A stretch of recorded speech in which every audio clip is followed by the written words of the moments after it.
মুসা আলা নবী আলাইহিস সালাতু ওয়াস সালাম আল্লাহ তাবারক ওয়া তাআলার সঙ্গে তুর পাহাড়ে কথাবার্তা বলতেন, কথা বলেন ঠিক কিনা? যার কারণে তেনার নামের শেষে দেওয়া হয় কালিমুল্লাহ।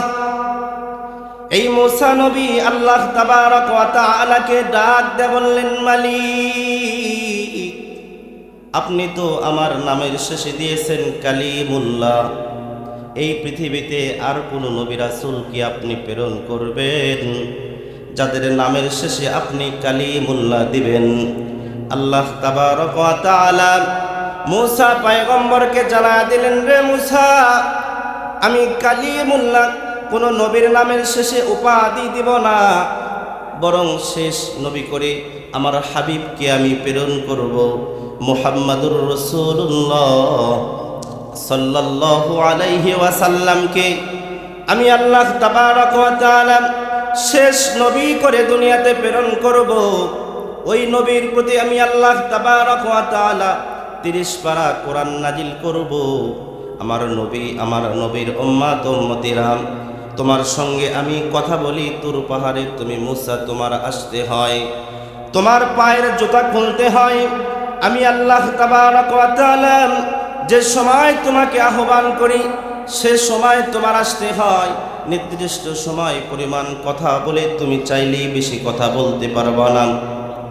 নির্দিষ্ট সময় পরিমাণ আমি আল্লাহ তাবারক ওয়া তাআলার সঙ্গে তুমি কথোপকথন করো, কথাবার্তা বলো।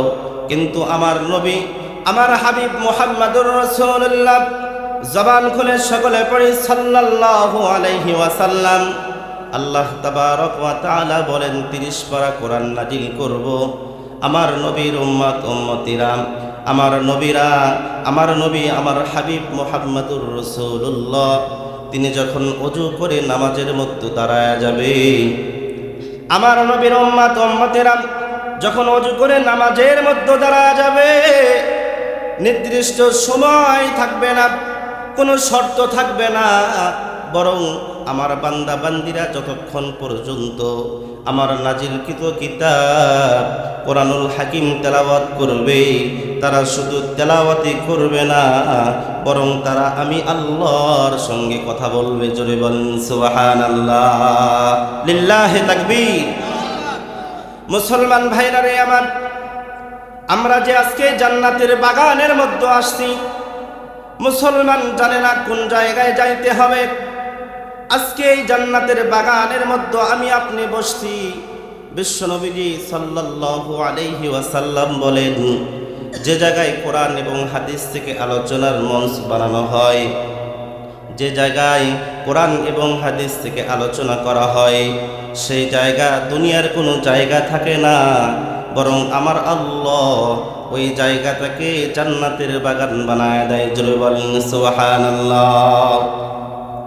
অসংখ্য ফেরেশতারা চতুর্দিকে বেষ্টন করে নেয়।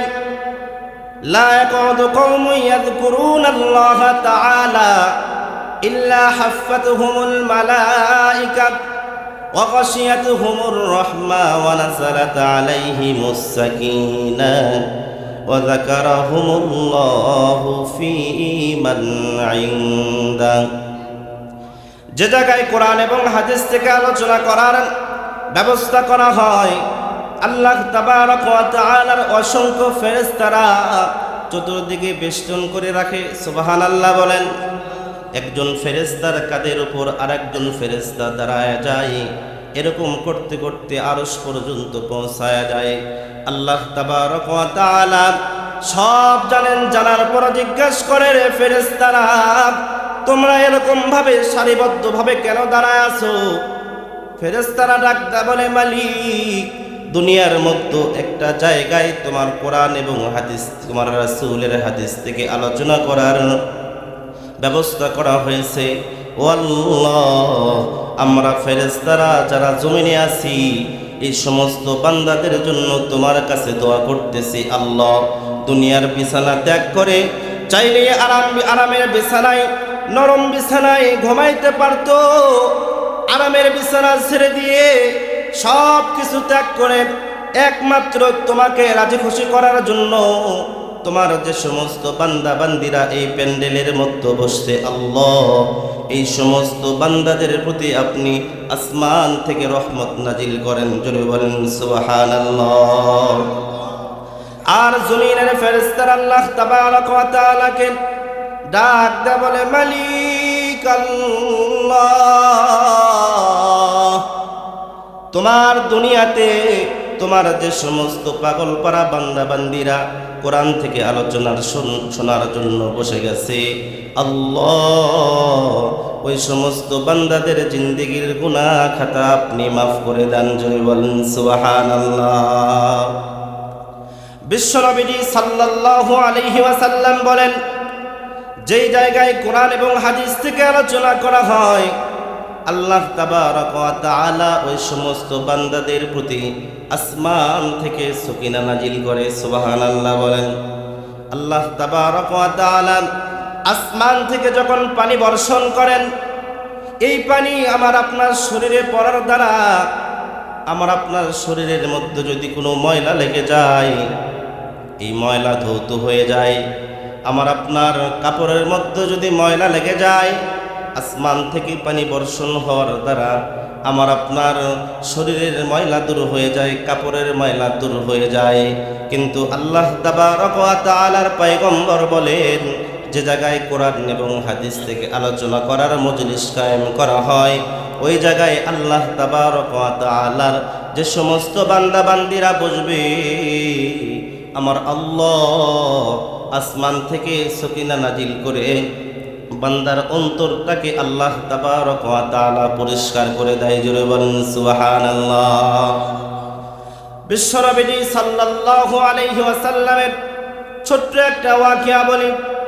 বিশ্বনবী সাল্লাল্লাহু আলাইহি ওয়াসাল্লাম সকাল থেকে নিয়ে দুপুর পর্যন্ত মানুষের দ্বারে দ্বারে এক আল্লাহর দাওয়াত দিয়ে যখন দুপুর হয়ে গেছে, বিশ্বনবী সাল্লাল্লাহু আলাইহি ওয়াসাল্লাম বড় ক্লান্ত হয়ে বাড়িতে আসলেন।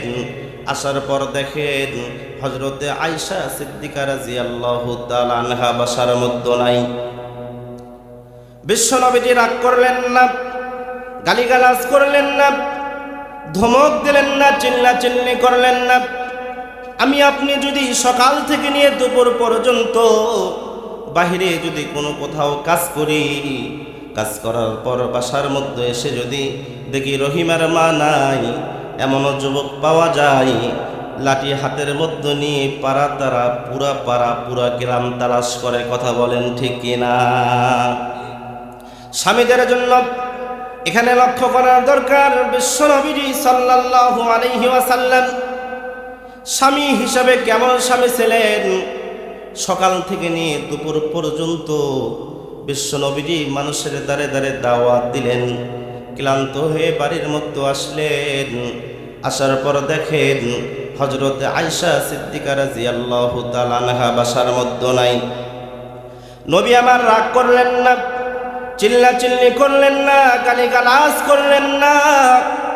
এক পর্যায়ে বিশ্বনবী সাল্লাল্লাহু আলাইহি ওয়াসাল্লাম হাঁটি হাঁটি পা করে মসজিদে নববীর দিকে রওনা করলেন।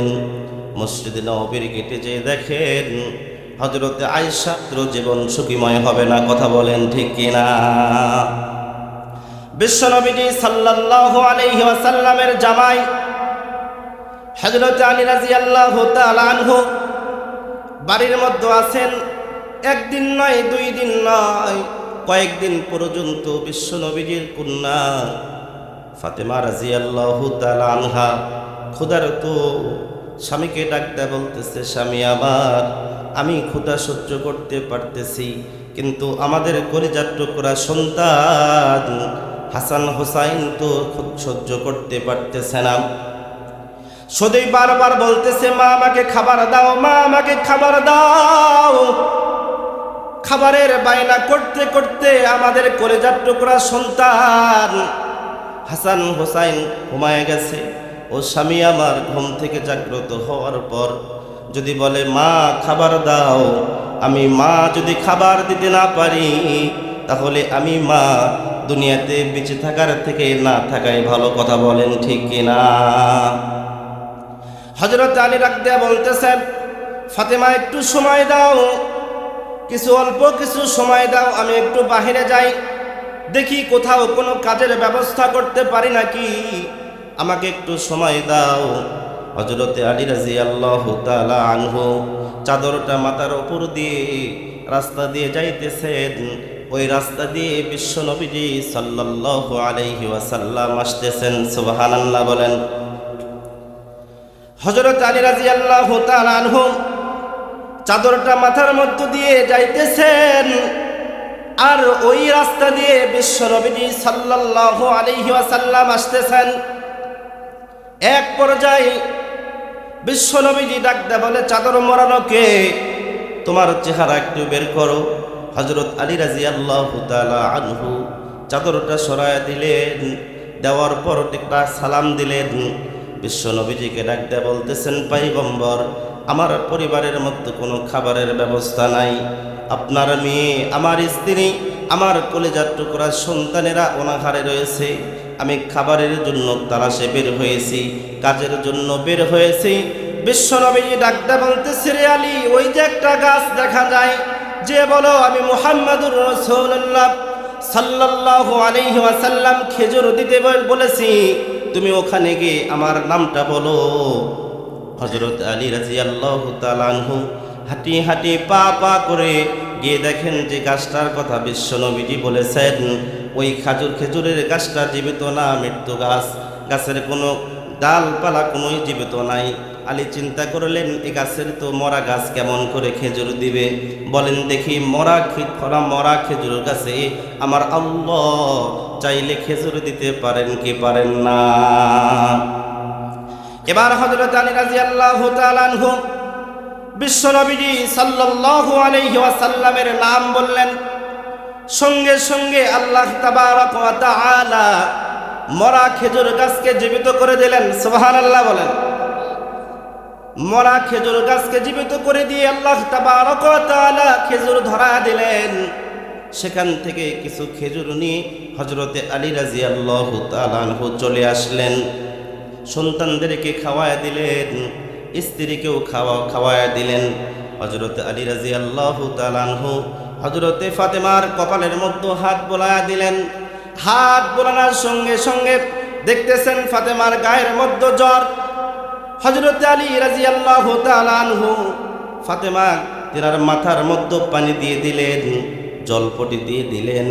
এক পর্যায়ে অসুস্থ স্ত্রীর কপালের মধ্যে হাত দিয়ে বলতেছে, রে স্ত্রী, তুমি তো আমার কাছে কোনোদিন কিছু চাও নাই, আজকে তুমি আমার কাছে কোনো কিছু চাও, কোনো খাবার চাও, কোনো জিনিস আমার কাছে চাও। ফাতেমা ডাকদা বলে, স্বামী আমার, আপনার কাছে কি চাইবো? আপনার পকেটে তো কোনো টাকা নাই। হযরত আলী ডাকদা বলতেছে, ফাতেমা, কিছু খেজুর আমার পকেটের মধ্যে আছে, তুমি যদি খাবার চাও আমি বাজারে গিয়ে খেজুরগুলো বিক্রি করে দিয়ে তোমার জন্য কিছু ক্রয় করে নিয়ে আসবো। সুবহানাল্লাহ বলেন। ফাতেমা ডাকদা বললেন, স্বামী আমার, কয়েকদিন ধরে আমি অনাহারে, আপনি যদি আমার জন্য একটা আনার নিয়ে আসতেন আমি একটু তৃপ্তি সহকারে খাইতাম। হযরত আলী রাদিয়াল্লাহু তাআলা আনহু খেজুর বিক্রি করলেন। বিক্রি করে নি এবার কোনোদিন ফাতেমা কোনো কিছুই চান নাই, মনের মধ্যে একটা আনন্দ, ফাতেমা আমার কাছে কোনোদিন কিছু চাই নাই, একটা আনার খেতে চাইছে, আনারটা নিয়ে গিয়ে আমি ফাতেমাকে সুন্দর করে তুলে খাওয়াইব। সুবহানাল্লাহ বলেন। আর আমরা স্বামীরা কোনোদিন এক প্লেটে খানা খাই নাই। স্বামী এক প্লেটে খানা খাই, স্ত্রী আর এক প্লেটে খানা খাই, দুজনের মধ্যে দাও পুরাণ সম্পর্ক। এরকম স্বামী স্ত্রী আছে না নাই? কোনোদিন আমার স্ত্রীকে আমি এক লোকমা খাবার তুলে খাওয়াইলাম না, কোনোদিন স্ত্রীও তার স্বামীকে কোনোদিন এক লোকমা খাবার ওঠায় খাওয়াইল না। স্বামীও অবৈধভাবে মোবাইল নিয়ে ব্যস্ত হয়ে আছে, স্ত্রীও অবৈধ সম্পর্কে জড়ে আছে। এরকম যদি সম্পর্কে জড়ে থাকা হয়, কিয়ামত পর্যন্ত পীর সাহেবের কাছে গিয়ে যদি দোয়া নেওয়া হয়, কিয়ামত পর্যন্ত স্বামী স্ত্রীর মিল মহব্বত হবে না। কথা বলেন ঠিক কিনা? মুসলমান ভাইরা রে আমার, হযরত আলী রাদিয়াল্লাহু তাআলা আনহু আনার নিয়ে বাড়ির দিকে রওনা করেছেন। এমন সময় আসমানের মধ্যে ফেরেশতারা বলে, সাহাবাদের স্বভাব হলো যখন তাদের পকেটের মধ্যে থাকে সে সময় তারা আল্লাহর রাস্তায় দান করে, আর যখন না থাকে সে সময় তারা দান করে না। আল্লাহ তাবারক ওয়া তাআলা বলেন, রে ফেরেশতারা, তোমরা যে বলতেছো আমার নবীর সাহাবারা যখন থাকে সে সময় দান করে, আর যখন থাকে না সে সময় দান করে না, এটা তোমাদের ভুল। বরং তারা থাকলেও দান করে, না থাকলেও দান করার চেষ্টা করে। কথা বলেন ঠিক কিনা? ফেরেশতারা চলে আসলেন হযরত আলী রাদিয়াল্লাহু তাআলা আনহুকে পরীক্ষা করার জন্য। মুসলমান ইমানদার আল্লাহর গোলাম হযরত আলী রাদিয়াল্লাহু তাআলা আনহুকে ডাক দিয়ে বলতেছে, রে আলী, আমাকে তুমি যদি একটা আনার দিতা, দীর্ঘদিন পর্যন্ত আমি আনার খাই নাই, আমার আনার দেখে খাবার ইচ্ছা হইল, তুমি কি আমাকে একটু আনার দিবা? আলী রাদিয়াল্লাহু তাআলা আনহু চিন্তা করলেন, কোনোদিন ফাতেমা আমার কাছে কিছুই চাই নাই, একদিন খাবার চাইছে একটাই মাত্র আনার। এই একটা আনার যদি আমি এই আল্লাহর বান্দাকে দিয়ে দিই, ফাতেমার কাছে গিয়ে আমি কি বলবো? এক পর্যায়ে ফকির বলতেছে, কেমন করে চাইতে হয়? আলীকে যদি এমন করে বলি আলী দিবে না, আর আল্লাহর নামে যদি আলীর কাছে চাওয়া হয় আলী ফেরত দিবে না। আল্লাহু আকবার বলেন। এবার ডাকদা বলতেছে, রে আলী, তোমার কাছে যে আনার আছে, তুমি যদি আল্লাহর রাস্তায় আমাকে একটু দিতা, আমি তৃপ্তি সহকারে খাইতাম।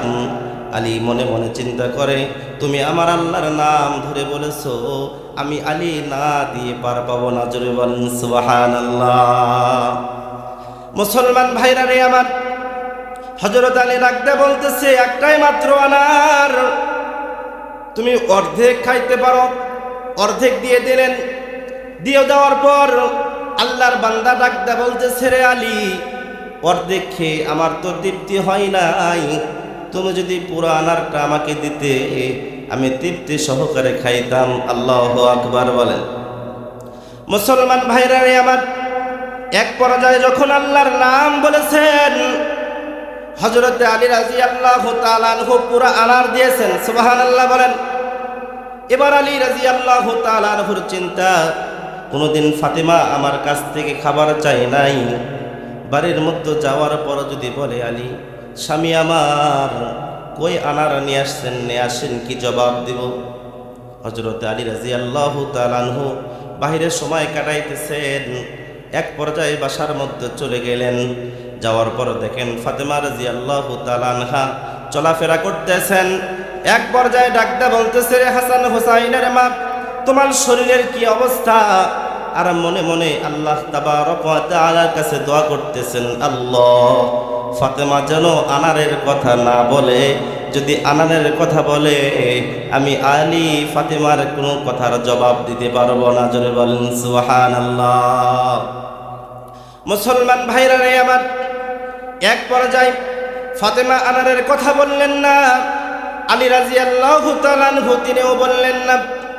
গভীর রাত্রিতে বিশ্বনবী সাল্লাল্লাহু আলাইহি ওয়াসাল্লামের একজন সাহাবী আলীর বাড়ির দরজার সামনে এসে লক করলেন। ডাকতে বললেন, আলী, দরজা খোলো, আল্লাহ তাবারক ওয়া তাআলার পক্ষ থেকে কিছু আনার আসছে। সুবহানাল্লাহ বলেন।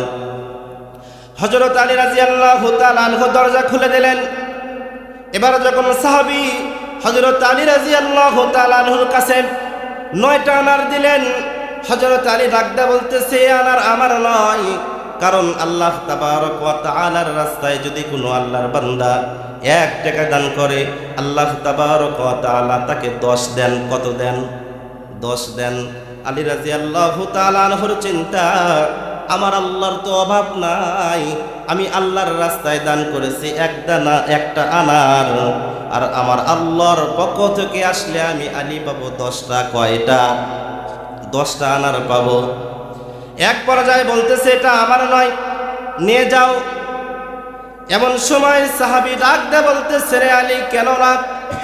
বলতেছে, আল্লাহ তাবারক ওয়া তাআলা জানায়া দিয়েছেন, মান জা বিল হাসানাতি ফালাহু আশরু আমসালিহা। আল্লাহর রাস্তায় যদি কোনো আল্লাহর বান্দা 1 টাকা দান করে, আল্লাহ তাবারক ওয়া তাআলা তাকে 10 দেয়। কয় দেয়? আমি আলী আল্লাহর রাস্তায় 1টা আনার দান করেছি, আর এটা যদি আল্লাহ তাবারক ওয়া তাআলার পক্ষ থেকে আসে তাহলে 10টা হবে। সাহাবী আরেকটা পকেটের মধ্য থেকে বের করে বলতেছে, রে আলী, এই যে নাও, তোমার 10টা তুমি বুঝে নাও। জোরে বলেন সুবহানাল্লাহ। বিশ্বনবীজি সাল্লাল্লাহু আলাইহি ওয়াসাল্লাম মসজিদে নববীতে হযরতে আয়েশা সিদ্দিকা রাদিয়াল্লাহু তাআলা আনহার সঙ্গে খেলা দেখতেছেন। মনে আছে না নাই? এমন সময় বিশ্বনবীজি রাগ করলেন না, গালিগালাজ করলেন না, ধমক দিলেন না। হযরতে আয়েশা চিন্তা করলেন, অনেক সময় পর্যন্ত আমি এখানে খেলা দেখতেছি, নবী আমার সকালবেলা দাওয়াতের কাজে বের হয়ে গেছেন, আর বাসার মধ্যে এসে যদি আমাকে না পায় নবী কষ্ট পাবে। বিশ্বনবীজির সামান্যটুকু কষ্ট আমি আয়েশা সহ্য করতে পারবো না। সুবহানাল্লাহ বলেন। মুসলমান ইমানদার আল্লাহর গোলাম হযরতে আয়েশা সিদ্দিকা রাদিয়াল্লাহু তাআলা আনহা এবার যখন বাড়ির দিকে যাবেন, মাথা ঘুরাইছেন, মুহূর্তের মধ্যে আয়েশার চোখ বিশ্বনবীজির চোখ এক হয়ে গেছে। সুবহানাল্লাহ বলেন। হযরত আয়েশা সিদ্দিকা রাদিয়াল্লাহু তাআলা আনহা লজ্জা পেয়ে গেছেন, মুখে কাপড় দিয়ে চলে গেলেন বাড়ির মধ্যে। যাওয়ার পর 2টা হাত আল্লাহ তাবারক ওয়া তাআলার দরবারে উঠায়া ডাক দেয়া বলতেছে, মালিক, আপনার দোস্ত আমার সঙ্গে যে সুন্দর ব্যবহার করলেন, এর চাইতে সুন্দর ব্যবহার করার আমাকেও আপনি তৌফিক দান করেন। জোরে বলেন সুবহানাল্লাহ। অনেক লম্বা চলা কথা। এক পর্যায়ে বিশ্বনবীজি সাল্লাল্লাহু আলাইহি ওয়াসাল্লাম মসজিদে নববীর মধ্যে সাহাবা আজমাইনদেরকে নিয়ে আলোচনা করতেছেন। বাড়ির মধ্যে আয়েশা বিশ্বনবীজির জন্য অপেক্ষা করতেছেন। নবী আলোচনা করতে করতে লম্বা সময় আলোচনা করতেছেন। হযরতে আয়েশা সিদ্দিকা রাদিয়াল্লাহু তাআলা আনহা বাসার মধ্যে অপেক্ষা করতেছেন, কখন নবী আমার আসবে, একসঙ্গে আমরা খানা খাবো। আর আমার আপনার বিবি এমন, যদি শহর থেকে আসতে একটু দেরি হয়ে যায় আর যদি সিরিয়াল দেখা শুরু করে দেয়, এক পর্যায়ে স্বামী খাইলো না, না খেয়ে আছে, খোঁজ খবর নেয় না। যদি সলিমদ্দি কলিমদ্দির বাপ ডাকতে বলে, রহিমার মা একটু খাবার দাও, এমনও স্ত্রী আছে ডাকতে বলে, ওই জায়গায় খাবার আছে, নিয়ে খাও, মন চাইলে খাও, না চাইলে রুমের মধ্যে যে ঘুমাও। এরকম স্ত্রী আছে না নাই? মা বোনেরা দেখেন, স্ত্রী হিসেবে হযরত আয়েশা সিদ্দিকা রাদিয়াল্লাহু তাআলা আনহা কেমন ছিলেন। হযরত আয়েশা সিদ্দিকা রাদিয়াল্লাহু তাআলা আনহা বিশ্বনবীজি সাল্লাল্লাহু আলাইহি ওয়াসাল্লামের জন্য খাবার নিয়ে অপেক্ষা করতেছেন। এক পর্যায়ে বিশ্বনবীজি সাল্লাল্লাহু আলাইহি ওয়াসাল্লাম সাহাবাদেরকে নিয়ে লম্বা আলোচনা করতেছেন। হযরত আয়েশা সিদ্দিকা রাদিয়াল্লাহু তাআলা আনহার শরীরের মধ্যে ঘুমের ভাব চলে আসছে। এমন সময় হযরত আয়েশা সিদ্দিকা রাদিয়াল্লাহু তাআলা আনহা স্বপ্নে দেখতেছেন যে মসজিদে নববীর আকাশে কোনো মেঘমালা ছিল না, একটু আস্তে আস্তে মেঘমালা জমা হইতেছে। এক পর্যায়ে মুষলধারা বৃষ্টি বর্ষণ হইতেছে। বিশ্বনবীজি সাল্লাল্লাহু আলাইহি ওয়াসাল্লামের শরীর মুবারক পর্যন্ত ভিজে গেছে। মুহূর্তের মধ্যে আয়েশা সিদ্দিকা রাদিয়াল্লাহু তাআলা আনহার ঘুম ভেঙে যায়। এবার বিশ্বনবীজির কাপড় নিয়ে মসজিদে নববীর দিকে রওনা করলেন। হযরত আয়েশা সিদ্দিকা রাদিয়াল্লাহু তাআলা আনহার চিন্তা হলো, বিশ্বনবীজি মসজিদে নববী থেকে ভিজা শরীর নিয়ে বাড়ি পর্যন্ত আসবেন, এতটুকু কষ্ট বিশ্বনবীজির আমি আয়েশা সহ্য করতে পারবো না। জোরে বলেন সুবহানাল্লাহ। বাবুন নবী নামে একটা দরজা রয়েছে। এই দরজার মধ্যে দাঁড়ায় আছেন হযরত আয়েশা সিদ্দিকা রাদিয়াল্লাহু তাআলা আনহা। বিশ্বনবীজি সাহাবা আজমাইনদের সঙ্গে আলোচনা শেষ করে যখন দরজা দিয়ে বের হবেন, দরজার মধ্যে প্রবেশ করে দেখেন হযরতে আয়েশা বিশ্বনবীজির জামা নিয়ে দাঁড়ায় আছেন। বিশ্বনবীজি ডাকতে বলতেছেন, রে আয়েশা, কি ব্যাপার, তুমি কেন শুকনো জামা নিয়ে দাঁড়ায় আছো? দেখো আমার শরীর তো ভিজে নাই, আমার শরীরে যে জামা পরিধান করে আছি এই জামা তো এক ফোঁটা পানির দ্বারাও ভেজে নাই। জোরে বলেন সুবহানাল্লাহ। হযরত আয়েশা সিদ্দিকা রাদিয়াল্লাহু তাআলা আনহার মনটা মলিন হয়ে গেল। বিশ্বনবীজি ডাক দিয়ে বলতেছেন, রে আয়েশা, তোমার মনটা কেন খারাপ দেখা যায়? ডাক দিয়ে বলতেছে, ইয়া রাসূলুল্লাহ, ইয়া হাবিবাল্লাহ, আমার জিন্দেগিতে যতদিন পর্যন্ত আমি স্বপ্ন দেখেছি কোনোদিন আমার স্বপ্ন মিথ্যা হয় নাই। না জানি কোন গুনাহের কারণে আমার আল্লাহ আমার কাছ থেকে সত্য স্বপ্ন উঠায় নিল। বিশ্বনবীজি ডাকতে বলতেছেন, রে আয়েশা, তোমার স্বপ্ন ঠিক আছে, তবে তোমার তাবির ঠিক নাই, ব্যাখ্যা তোমার ঠিক নাই। বিশ্বনবীজি বলতেছেন, আমি তাহলে তোমাকে ব্যাখ্যা শোনায়া দিই। আল্লাহু আকবার বলেন।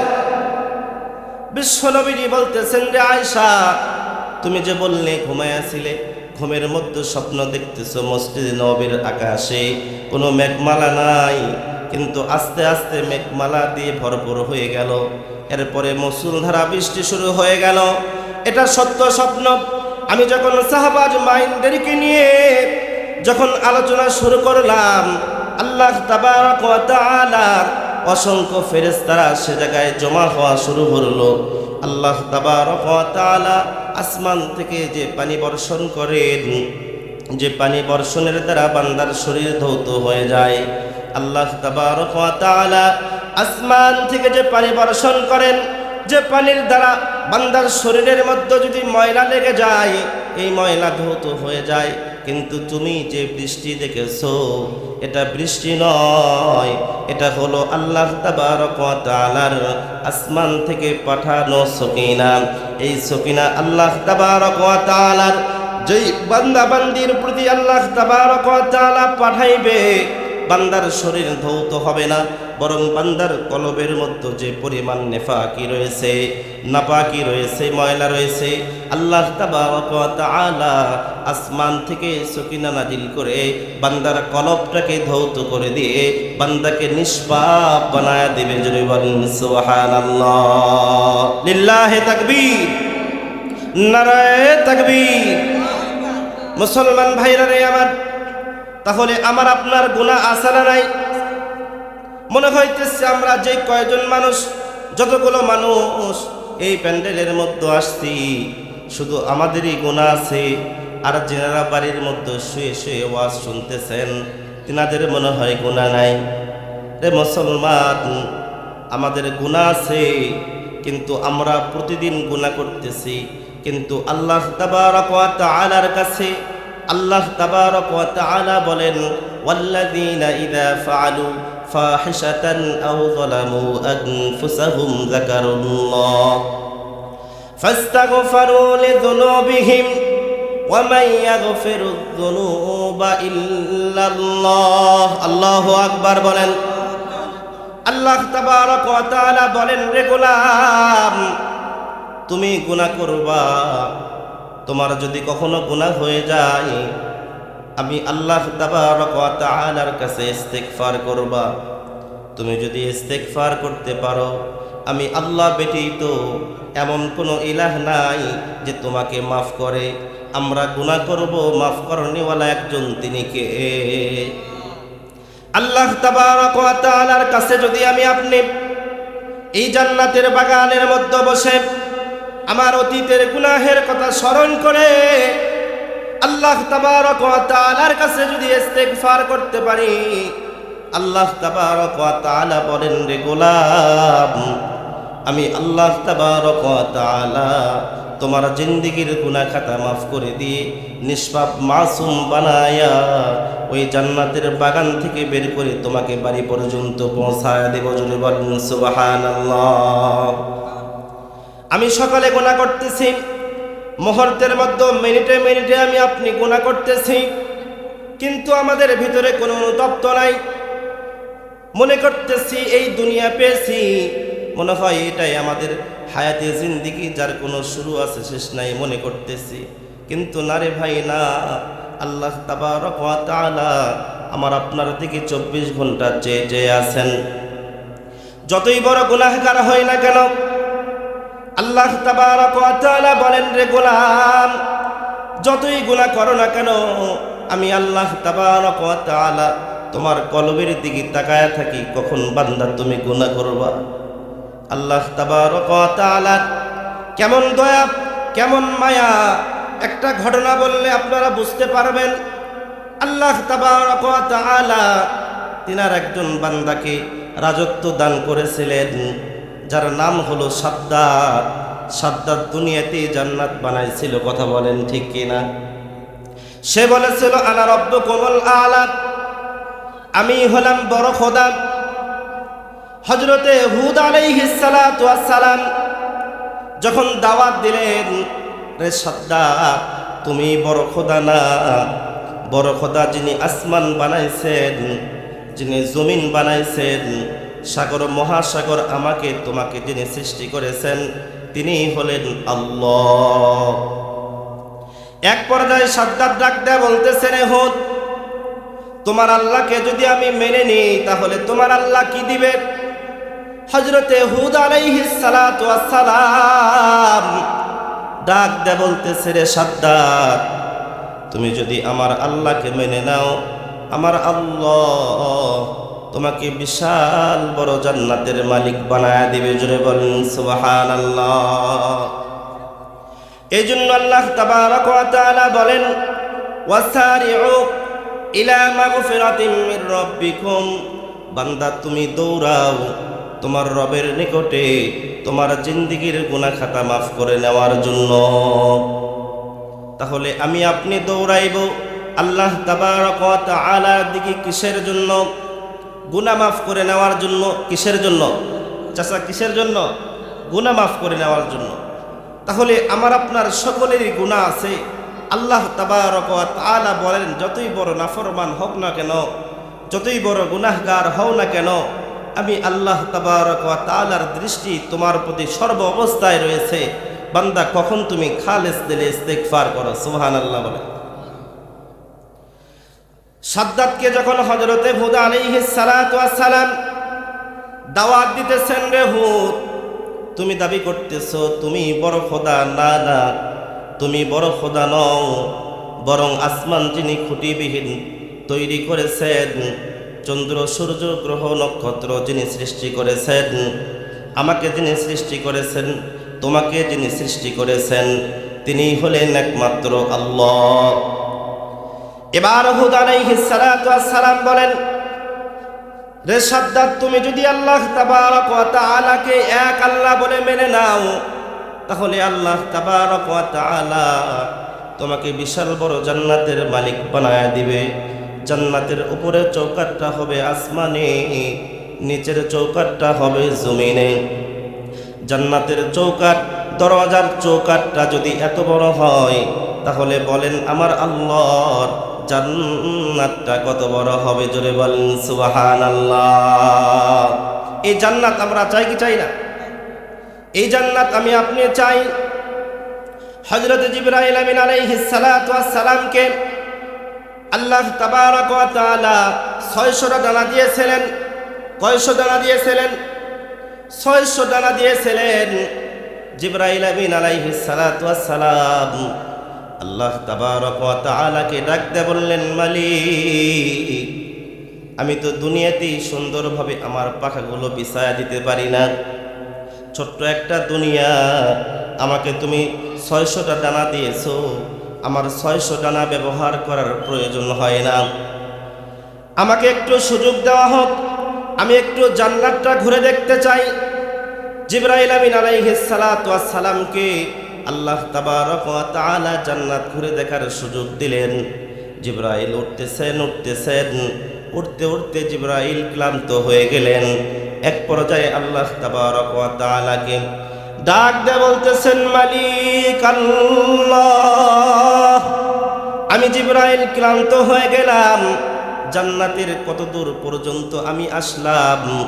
আল্লাহ তাবারক ওয়া তাআলা জানায়া দিলেন, রে জিবরাইল, আমি আল্লাহ তাবারক ওয়া তাআলা জান্নাতের মধ্যে মাজিদ নামক একটা ময়দান রেখেছি। তার কয়েকটা মাত্র খুঁটি তুমি পার হয়েছো, আরো শত শত খুঁটি রয়েছে। তারপরে এই গান তুমি জান্নাত শেষ করতে পারবা। জোরে বলেন সুবহানাল্লাহ, লিল্লাহি তাকবীর, নারায়ে তাকবীর। মুসলমান ভাইরা রে আমার, বিশ্ব নবীজি সাল্লাল্লাহু আলাইহি ওয়াসাল্লাম জিবরাইল আমিন আলাইহিস সালাতু ওয়াস সালামকে ডাক দিয়ে বললেন, রে জিবরাইল, আল্লাহ তাবারক ওয়া তাআলা তোমাকে 600টা ডানা দিয়েছেন। এই পৃথিবীর বুকে তোমার আসতে কখনো কষ্ট হয়েছে নাকি?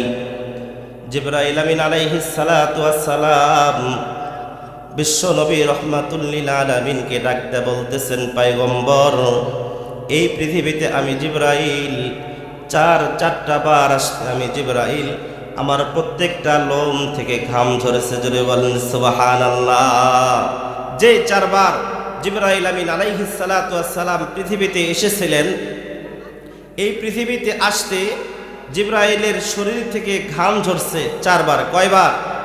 জবান খুলে বলেন কয়বার? শুনবো তো ইনশাআল্লাহ। কারা কারা শুনবেন 2 হাত তুলে আল্লাহকে দেখান। লিল্লাহি তাকবীর। আল্লাহ তোমার বান্দাদের হাতকে তুমি কবুল করে নাও, সকলে পড়ি আমিন। এই জিবরাইল আমিন আলাইহিস সালাতু ওয়াস সালাম তেনাকে আল্লাহ 600টা দানা দিয়েছিলেন। কত দানা দিয়েছিলেন? 600 দানা। এই পৃথিবীতে 4 বার আসতে জিবরাইলের শরীর থেকে ঘাম ঝরে গেছে। সুবহানাল্লাহ বলেন।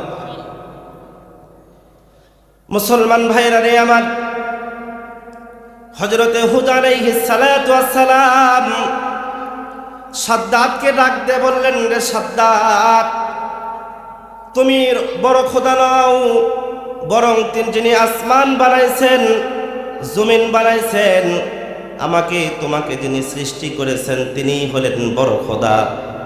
এক পর্যায়ে সাদ্দাত ডাক দিয়ে বলতেছে, রে হুদ, আমি যদি তোমার আল্লাহকে মেনে নিই, তোমার আল্লাহ কি দিবে? হুদ আলাইহিস সালাতু ওয়াস সালাম বলে, তাবারক ওয়া তাআলা বিশাল বড় জান্নাতের মালিক বানায় দিবে। এক পর্যায়ে হুদ আলাইহিস সালাতু ওয়াস সালামের কথা শুনলেন না।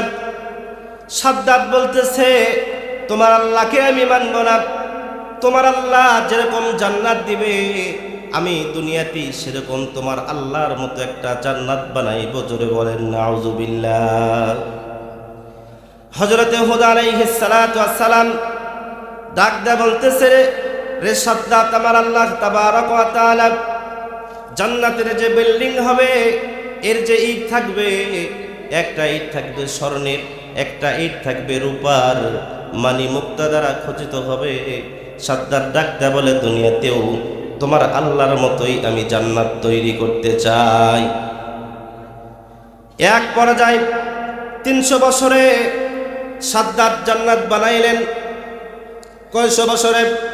300 বছরে জান্নাত বানানো হয়ে গেল।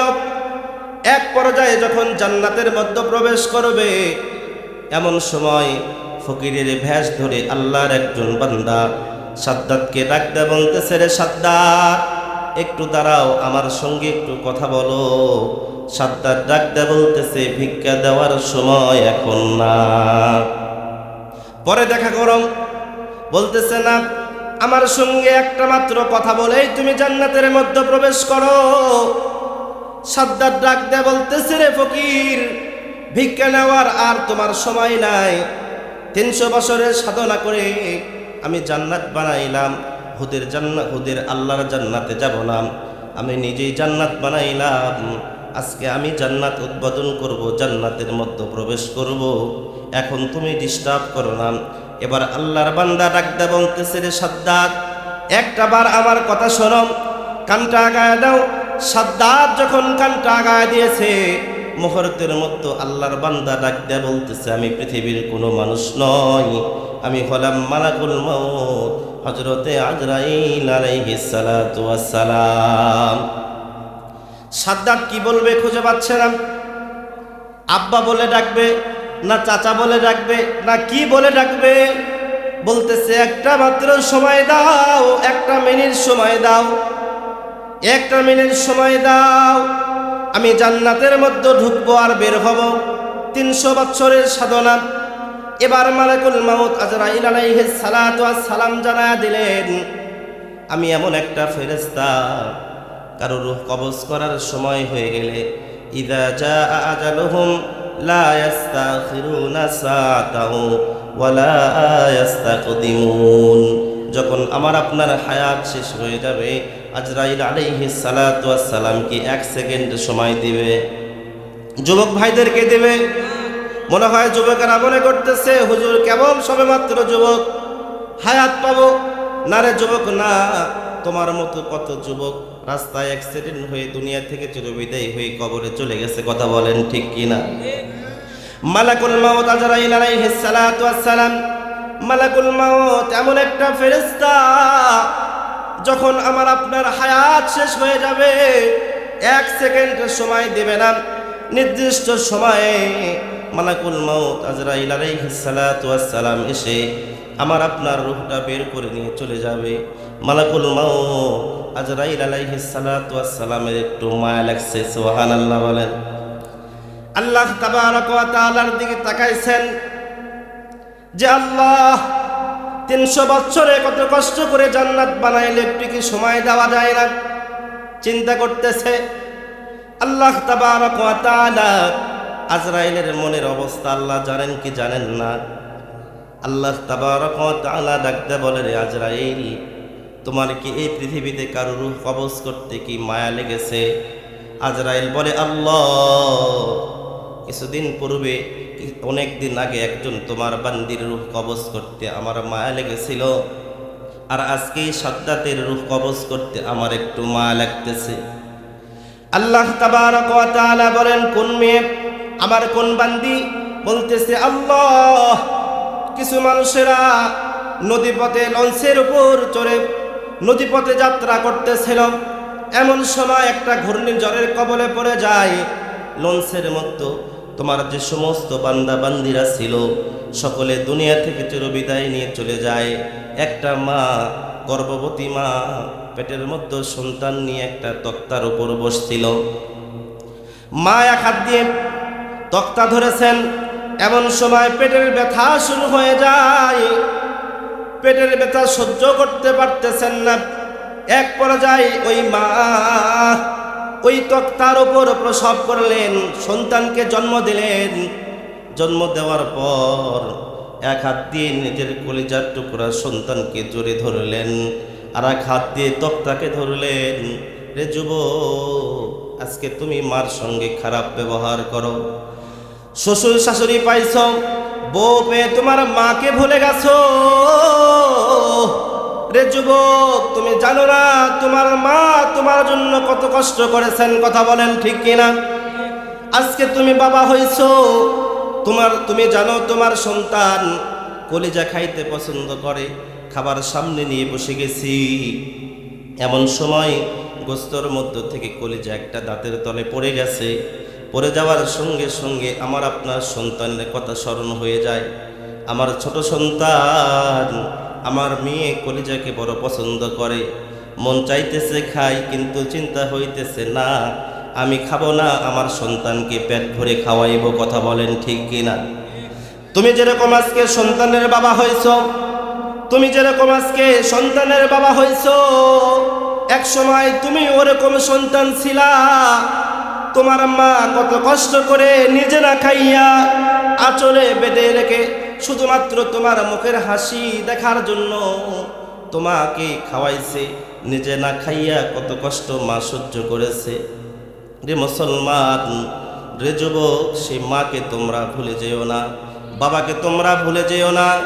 কারণ বিশ্বনবীজি সাল্লাল্লাহু আলাইহি ওয়াসাল্লাম বলেন, রিদার রাব্বি রিদাল ওয়ালিদাইন, যে সন্তানের প্রতি আল্লাহ তাবারক ওয়া তাআলা বলে, আল্লাহ তাবারক ওয়া তাআলার পয়গম্বর বলেন, যে সন্তানের প্রতি বাবা আর মা সন্তুষ্টি আছে, রাজি খুশি আছে, ওই সন্তানের প্রতি আমার আল্লাহ রাজি আছে। জোরে বলেন সুবহানাল্লাহ। আর যে সন্তানের প্রতি মা বাবা নারাজ, আমি যতই বড় হুজুর হই না কেন, আমি যদি মুফতি মুহাদ্দিস হই না কেন, কাবা ঘরের ইমামও যদি হই, আর যদি আমার মা বাবা আমার প্রতি নারাজ থাকে, তাহলে আল্লাহ তাবারক ওয়া তাআলাও আমার প্রতি নারাজ থাকবে। মা বাবার খেদমত করবেন, আল্লাহ তাবারক ওয়া তাআলা দুনিয়ার জিন্দেগিও সুখীময় বানায় দিবে, পরলৌকিক জীবনও আল্লাহ তাবারক ওয়া তাআলা সুখীময় বানায় দিবে। জোরে বলেন সুবহানাল্লাহ। কারণ আল্লাহ তাবারক ওয়া তাআলা বলেন, ওয়া ক্বাদা রাব্বুকা আল্লা তা'বুদু ইল্লা ইয়াহু ওয়া বিল ওয়ালিদাইনি ইহসানা। আল্লাহ তাবারক ওয়া তাআলার ইবাদতের পর দ্বিতীয় নম্বর কাজ হলো আমরা মা বাবার খিদমত করব। রাজি আছি তো ইনশাআল্লাহ? মুসলমান ভাইরা রে আমার, সাদ্দাতের মা তক্তার উপর বসে আছেন, সবেমাত্র সন্তান প্রসব করেছেন।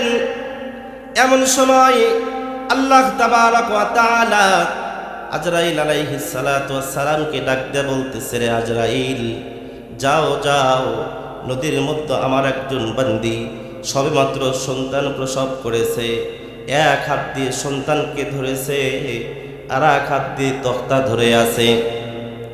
সবেমাত্র সন্তান প্রসব করেছে। একজন মা 10 মাস 10 দিন গর্ভে রাখার কারণে হাজারো প্রকারের কষ্ট সহ্য করেন। মা যখন ঘুমাইতে গেছে, সারাটা দিন পেট ভরে খাইতে পারে নাই। আমি আপনি এমন জোরে মার পেটের মধ্যে লাথি মেরে দিয়েছি, মা চোখের পানি ছেড়ে দিয়ে আল্লাহ তাবারক ওয়া তাআলাকে ডাকতে বলেন, মালিক আল্লাহ, আমার সন্তান আমাকে হাজারো কষ্ট দিক না কেন, আমার সন্তানকে তুমি সুস্থ রাখিও। জোরে বলেন সুবহানাল্লাহ। সেই মা তক্তা ধরে আছেন, সবেমাত্র সন্তান প্রসব করেছেন।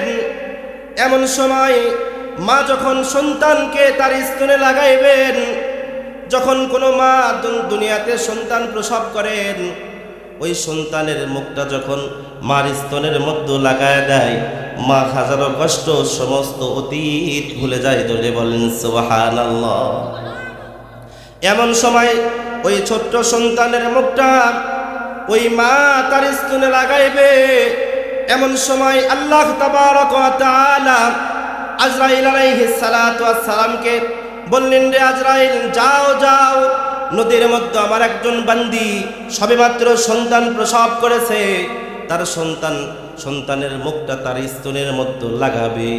আমি আল্লাহ তাবারক ওয়া তাআলার অর্ডার হলো, ওই সন্তানের মুখ মার স্তনে লাগানোর পূর্বে আমার ওই বান্দিটার রূহ তুমি কবজ করে নিয়ে আসবা।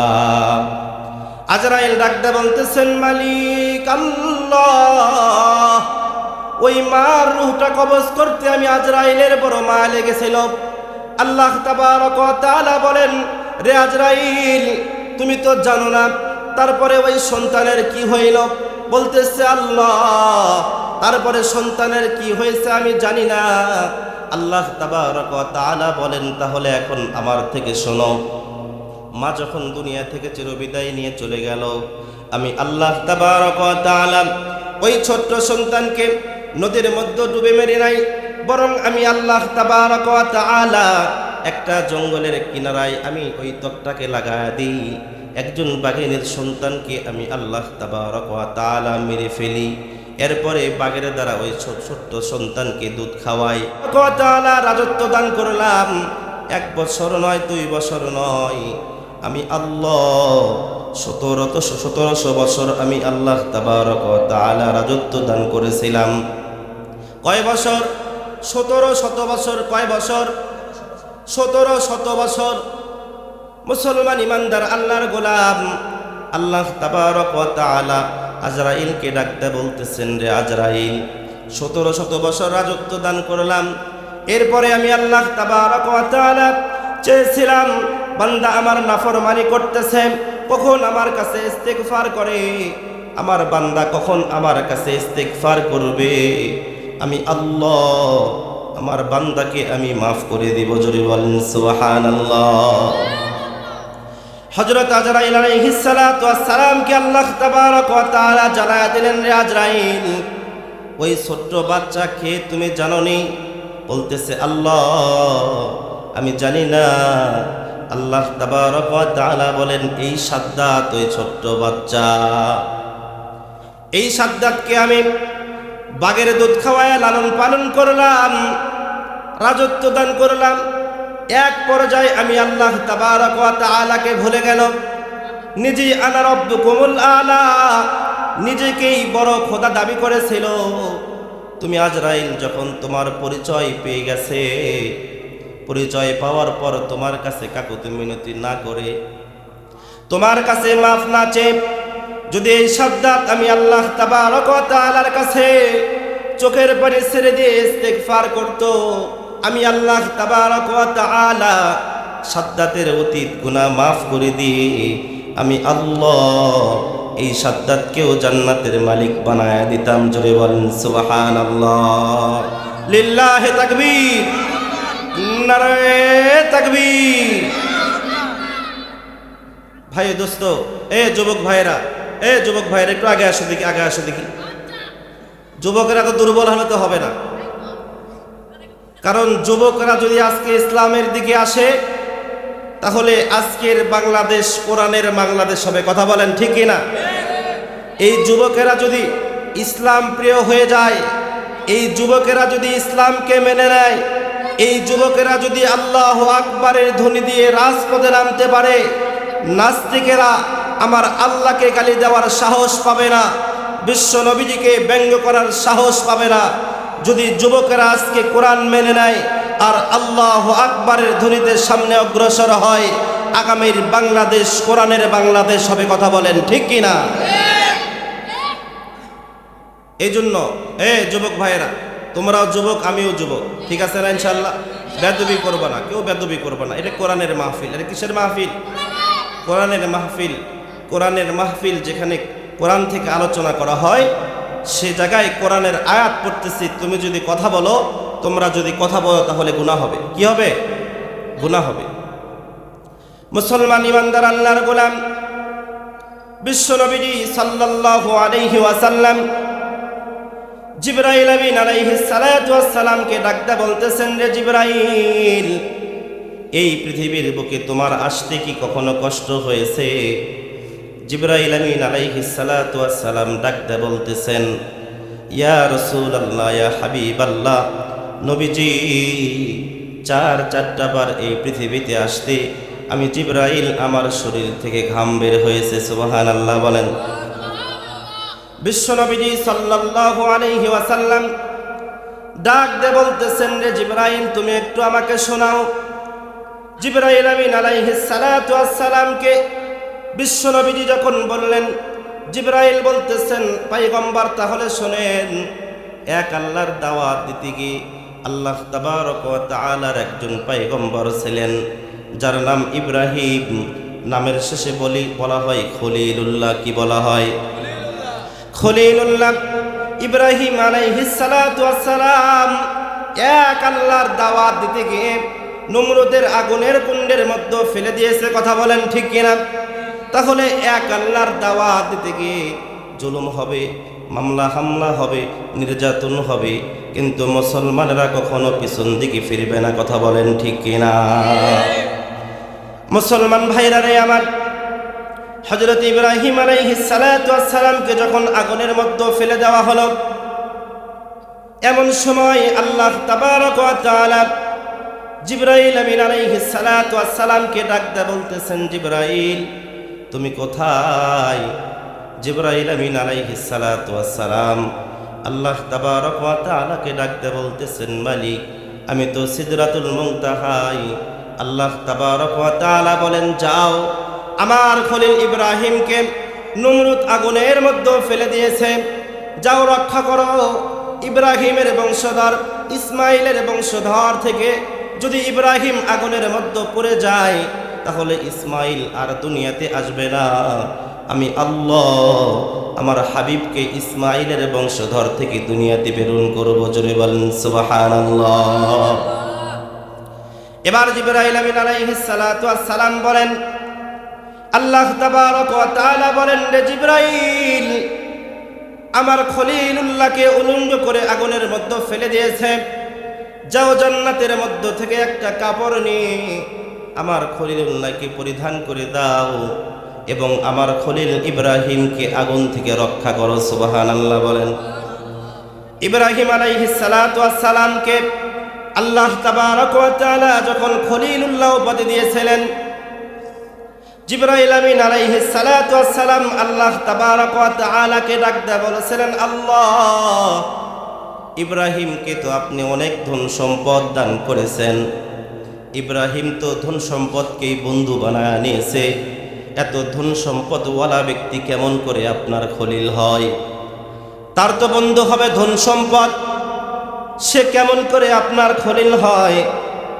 আল্লাহ তাবারক ওয়া তাআলা বলেন, রে জিবরাইল, আমার খলিল ধন সম্পদকে বেশি মহব্বত করে না, বরং ধন সম্পদের চাইতে এমনকি আমার জীবনের তার জীবনের চাইতেও আমি আল্লাহ তাবারক ওয়া তাআলাকে মহব্বত করে। জোরে বলেন সুবহানাল্লাহ। জিবরাইল আমিন আলাইহিস সালাতু ওয়াস সালাম আল্লাহ তাবারক ওয়া তাআলাকে ডাকতে বলতেছেন, মালিক, আমি জিবরাইল একটু পরীক্ষা করতে চাই। অনেক লম্বা চড়া কথা হাকিমুল উম্মাত মুজাদ্দিদে মিল্লাত শাহ আশরাফ আলী থানভী রাহমাতুল্লাহি আলাইহি কিতাবের মধ্যে লেখেন, জিবরাইল আমিন আলাইহিস সালাতু ওয়াস সালাম একজন মুসাফিরের ভেষ ধরে ইব্রাহিম আলাইহিস সালাতু ওয়াস সালামের বাড়ির পাশে এসে আল্লাহ তাবারক ওয়া তাআলার কিছু গুণবাচক নাম ধরে রাখ দিয়েছেন। সুবহানাদিল মুলকি ওয়াল মালাকুতি, সুবহানাদিল ইজ্জতি ওয়াল আজমতি ওয়াল হাইবাতি ওয়াল কুদরতি ওয়াল কিবরিয়াই ওয়াল জাবারুত। আল্লাহ তাবারক ওয়া তাআলার খলিল ইব্রাহিম আলাইহিস সালাতু ওয়াস সালাম ঘর থেকে পাগল পারা হইয়া পাগলের মতো বের হয়ে আসছেন। আল্লাহু আকবার বলেন। এক পর্যায়ে এসে দেখেন আল্লাহর একজন বান্দা মুসাফিরকে ডাকতে বলে, রে মুসাফির, আমার আল্লাহর নাম ধরে কি তুমি ডাক দিয়েছো? বলতেছে, হ্যাঁ, আমি আল্লাহর নাম ধরে ডাক দিয়েছি। আল্লাহর খলিল ইব্রাহিম ডাকতে বলে, মুসাফির, তুমি যদি আমাকে আমার আল্লাহর নাম একটা বার শোনাও। আল্লাহর বান্দা ডাকতে বলতেছে, আল্লাহর খলিল ইব্রাহিম, আমি আপনার আল্লাহর নাম একটা বার শোনাইতে পারি, তবে বিনিময় আপনি কি দিবেন? এবার আল্লাহর খলিল ইব্রাহিম ডাকতে বলে, রে বেটা, তুই কি চাস একটা বার আমাকে বল, আমি ইব্রাহিম তাই দিয়ে দিব। যদি বলেন সুবহানাল্লাহ। এবার আল্লাহর বান্দা জিবরাইল মানুষের সুরত ধরে এসে এবার ডাক দেয়া বলতেছে, আল্লাহর খলিল, আল্লাহ তাবারক ওয়া তাআলা আপনাকে যে সম্পদ দিয়েছেন, এই সম্পদের অর্ধেকের মালিক যদি আমারে বানায় দেন, আমি আল্লাহর নাম একটা বার আপনাকে শোনাবো। সুবহানাল্লাহ বলেন। মুসলমান ইমানদার আল্লাহর গোলাম এবার যখন একটা বার শোনাইলেন, এবার ইব্রাহিম আলাইহিস সালাতু ওয়াস সালাম আল্লাহর পাগল। কার পাগল? আল্লাহর পাগল। আমি আপনি কোরআনুল হাকিম থেকে যত তেলাওয়াত শুনি কোনোদিন বিরক্ত লাগে না? কথা বলেন ঠিক কিনা? ছোট্ট থেকে নিয়ে আজ পর্যন্ত যখন নামাজের মধ্যে দাঁড়ায় যাই, সূরাতুল ফাতিহা পড়ি কি পড়ি না? আজ পর্যন্ত কত গায়িকা নায়িকার গান ভাইরাল হইল, কয়েকদিন চলে, তারপরে আর চলে না। কিন্তু আল্লাহ তাবারক ওয়া তাআলা এমন একটা কিতাব দিয়েছেন, যে কিতাব যত তেলাওয়াত করি ততই ভালো লাগে। কথা বলেন ঠিক কিনা? কারণ কিতাব তেলাওয়াত করলে আল্লাহ তাবারক ওয়া তাআলা বলেন, যারা কোরআন তেলাওয়াত করবে, যারা কোরআন তেলাওয়াত শুনবে, আমার আল্লাহ তাদের ঈমানকে বৃদ্ধি করে দিবে। সুবহানাল্লাহ বলেন। আল্লাহ তাবারক ওয়া তাআলা বলেন, ইন্নামাল মুমিনুনা আল্লাযীনা ইযা যুকিরাল্লাহু ওয়াজিলাত কুলুবুহুম ওয়া ইযা তুলিয়াত আলাইহিম আয়াতুহু যাদাতুহুম ঈমানাও ওয়া আলা রাব্বিহিম ইয়াতাওয়াক্কালুন। আল্লাহু আকবার বলেন। মুসলমান ইমানদার আল্লাহর গোলাম ইব্রাহিম আলাইহিস সালাতু ওয়াস সালাম আল্লাহ তাবারক ওয়া তাআলাকে মহব্বত করেন। ইব্রাহিম আলাইহিস সালাতু ওয়াস সালাম বাড়ি থেকে বের হয়ে আসছেন, একটাবার আমার আল্লাহর নাম শুনেছেন। ইব্রাহিম আলাইহিস সালাতু ওয়াস সালামের কলিজা ঠান্ডা হয় না। এবার ডাকটা বলতেছে, পথিক আর একটাবার আমার আল্লাহর নাম শোনাও। এবার আল্লাহর বান্দা ডাকটা বলে, আল্লাহর খলিল, আমি আল্লাহ তাবারক ওয়া তাআলার নাম শুনাইতে পারি, বিনিময় কি দিবেন? বলতেছেন, তুমি কি চাও? আল্লাহর বান্দা ডাকতে বলতেছে, আপনার বাকি সম্পদের মালিক যদি আমারে বানায় দেন, তাহলে আমার আল্লাহর নাম একটাবার শোনাবো। জোরে বলেন সুবহানাল্লাহ। এবার যখন ইব্রাহিম আলাইহিস সালাতু ওয়াস সালাম ডাকতে বলতেছে, রে ভাই, আমার বাকি অর্ধেক সম্পদের মালিক আমি তোমারে বানায় দিলাম, তুমি একটাবার আমার আল্লাহর নাম শোনাও। এবার যখন আল্লাহর বান্দা আর একটাবার নাম শোনাইলেন, ইব্রাহিম আলাইহিস সালাতু ওয়াস সালামের কলিজা ঠান্ডা হয় নাই। এবার ডাকতে বলতেছে, রে আল্লাহর বান্দা, আমার আল্লাহর নাম আর একটাবার আমাকে শোনাও। এবার পথিক ডাকতে বলতেছে, খলিল, বিনিময় আপনি কি দিবেন? ইব্রাহিম আলাইহিস সালাতু ওয়াস সালাম বলতেছেন, আমার যতগুলো পশু আছে, তুমি যদি একটাবার আমার আল্লাহর নাম শোনাও, তাহলে আমার সমস্ত পশুর মালিক আমি আল্লাহর খলিল ইব্রাহিম তোমারে বানায়া দিব। আল্লাহু আকবার বলেন। মুসলমান ইমানদার আল্লাহর গোলাম ইব্রাহিম আলাইহিস সালাতু ওয়াস সালাম আর একটাবার আমার আল্লাহর নাম শুনলেন। এবার ইব্রাহিম আলাইহিস সালাতু ওয়াস সালামের কলিজা ঠান্ডা হয় না। এবার আল্লাহর বান্দাকে ডাকতে বলতেছে, রে আল্লাহর বান্দা, আর একটাবার আমার আল্লাহর নাম শোনাও। আল্লাহর বান্দা ডাকতে বলতেছে, আল্লাহর খলিল, বিনিময় কি দিবেন? আপনার তো দেওয়ার মতো কোনো সম্পদ নাই, আপনার তো দেওয়ার মতো কোনো পশু নাই, বিনিময় ছাড়া তো আমি আল্লাহর নাম শোনাবো না। এবার আল্লাহর খলিল ইব্রাহিম ছোট্ট ছোট্ট আওয়াজ করে বলতেছেন, রে আল্লাহর বান্দা, এই পশুগুলো চরানোর জন্য তোমার একটা রাখালের প্রয়োজন। তুমি যদি আমার আল্লাহর নাম একটাবার শোনাও, আমি যতদিন পর্যন্ত জীবিত থাকব তোমার রাখালি করে কাটায় দেব। জোরে বলেন সুবহানাল্লাহ। মুহূর্তের মধ্যে ফেরেশতারা অদৃশ্য হয়ে গেলেন। এক পর্যায়ে আল্লাহ তাবারক ওয়া তাআলাকে ডাকতে বলতেছেন, মালিক, ইব্রাহিমের নামের শেষে আপনি যে খলিলুল্লাহ উপাধি দিয়েছেন, আমি জিবরাইল পরীক্ষা করে আসলাম যে একটাবার আপনার নাম শোনার জন্য নিজের সমস্ত সম্পদ বিলীন করে দেয়, সমস্ত পশুকে বিলীন করে দেয়, সেই একমাত্র আপনার খলিল হওয়ার যোগ্য। জোরে বলেন সুবহানাল্লাহ। একটু জিকির করি, লা ইলাহা ইল্লাল্লাহ, লা ইলাহা ইল্লাল্লাহ,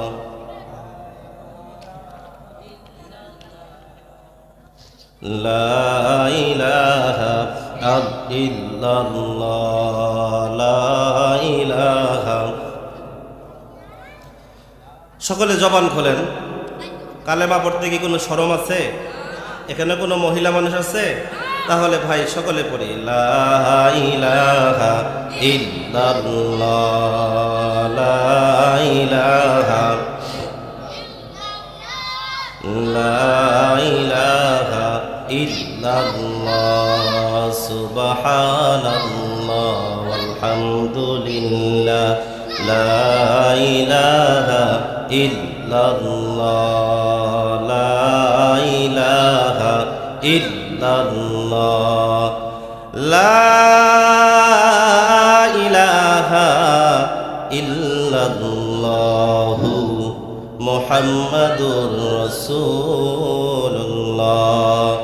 সাল্লাল্লাহু আলাইহি ওয়াসাল্লাম। মুসলমান ইমানদার আল্লাহর গোলাম, যে কথাটি আমি বলতেছিলাম, জিবরাইল আমিন আলাইহিস সালাতু ওয়াস সালাম এই পৃথিবীতে আসতে চারটা বার কষ্ট হয়েছিল। এক নাম্বার হলো আল্লাহর খলিল ইব্রাহিম আলাইহিস সালাতু ওয়াস সালামকে যখন নমরুদ আগুনের মধ্যে ফেলে দিয়েছেন, এমন সময় আল্লাহ তাবারক ওয়া তাআলা জিবরাইলকে বলতেছেন, জিবরাইল কোথায়? জিবরাইল আমিন আলাইহিস সালাতু ওয়াস সালাম ডাকতে বলতেছেন, আল্লাহ আমি তো সিদরাতুল মুনতাহাই। আল্লাহ তাবারক ওয়া তাআলা বলেন, যাও যাও আমার খলিল ইব্রাহিমকে আগুনের মধ্য থেকে রক্ষা করো, জান্নাত থেকে একটা পোশাক পরে নিয়ে যাও, নিয়ে গিয়ে আমার খলিল ইব্রাহিমকে তুমি পরিধান করে দাও। সুবহানাল্লাহ বলেন। এবার জিবরাইল আমিন আলাইহিস সালাতু ওয়াস সালাম বিশ্ব নবী রাহমাতুল লিল আলামিনকে ডাকতে বলে, পয়গম্বর আমি জিবরাইল যখন জান্নাতের মধ্যে গেলাম, আমি জান্নাতের মধ্য থেকে একটা পোশাক নিয়ে ইব্রাহিম আল্লাহর খলিল আগুনের দিকে যাই। আমি জিবরাইল আমিও যাই। এক পর্যায়ে আমি জিবরাইল ইব্রাহিমের আগে আগুনের মধ্যে চলে যাই। যাওয়ার পর আমার পাখা দ্বারা ইব্রাহিমকে আমি আগুন থেকে হেফাজত করি। জোরে বলেন সুবহানাল্লাহ। আল্লাহ তাবারক ওয়া তাআলার জান্নাত থেকে দেওয়া পোশাক আমি ইব্রাহিমকে পরিধান করে দিই। ইব্রাহিম আলাইহিস সালাতু ওয়াস সালামকে আগুনের মধ্যে ফেলে দিয়েছিল এক আল্লাহর দাওয়াত দেওয়ার জন্য। এক আল্লাহর জন্য যদি আমি আপনি জীবন দিতে পারি, আল্লাহ তাবারক ওয়া তাআলা বলেন, রে গোলাম, ইব্রাহিমকে আগুন পুরাইতে পারে নাই, কারণ আগুন চাইলেও পারবে না। আগুন একমাত্র হুকুম শুনে কার? আল্লাহ তাবারক ওয়া তাআলা বলেন, কুলনা ইয়া নারু কুনি বারদাও ওয়া সালামান আলা ইব্রাহিম। আল্লাহ তাবারক ওয়া তাআলা আগুনকে অর্ডার করলেন। ইব্রাহিম আলাইহিস সালাতু ওয়াস সালাম যখন আগুনের মধ্য থেকে বের হইলেন, তিনি ডাকতে বলেন, আগুনের মধ্যে আমি যে আরামে ছিলাম, আর কোথাও এরকম কোনো শান্তির জায়গা আমি পাই নাই। জোরে বলেন সুবহানাল্লাহ। ইব্রাহিম আলাইহিস সালাতু ওয়াস সালাম বলেন, আমি তো আগুনের মধ্যে ছিলাম না, বরং আল্লাহ তাবারক ওয়া তাআলা আমাকে জান্নাতের ফুল বাগিচার মধ্যে রেখেছিল। সুবহানাল্লাহ বলেন। মুসলমান ইমানদার আল্লাহর গোলাম, আল্লাহ তাবারক ওয়া তাআলা বলেন, ইন্নাল্লাযীনা ক্বালু রাব্বুনাল্লাহ সুম্মা ইসতাকামু তাতানাজ্জালু আলাইহিমুল মালায়েকা আল্লা তাখাফু ওয়া লা তাহজানু ওয়া আবশিরু বিল জান্নাহ। আল্লাহু আকবার বলেন। আল্লাহ তাবারক ওয়া তাআলা বলেন, রে গোলাম, তোমরা যদি আমি আল্লাহ তাবারক ওয়া তাআলাকে এক আল্লাহ বলে স্বীকার করে নাও, আমি আল্লাহ তাবারক ওয়া তাআলার জন্য যদি কখনো জীবন দেওয়ার প্রয়োজন হয়, তুমি যদি জীবন দাও, তোমার শরীরে আঘাত লাগার পূর্বে আমি আল্লাহ তাবারক ওয়া তাআলা তোমার রূহটাকে জান্নাতে পৌঁছায় দেব। জোরে বলেন সুবহানাল্লাহ। আমার আপনার রব কে? জবান খুলে বলেন কে? আমার আপনার রব হলেন আল্লাহ। আমাদেরকে আল্লাহ তাবারক ওয়া তাআলা মহাসম্পদ একটা জিনিস দান করেছেন, যার নাম হলো ঈমান। যার নাম কি? ঈমান। আমরা এক আল্লাহকে বিশ্বাস করি এবং এর উপর অটল থাকতে হবে, ইস্তেকামত থাকতে হবে।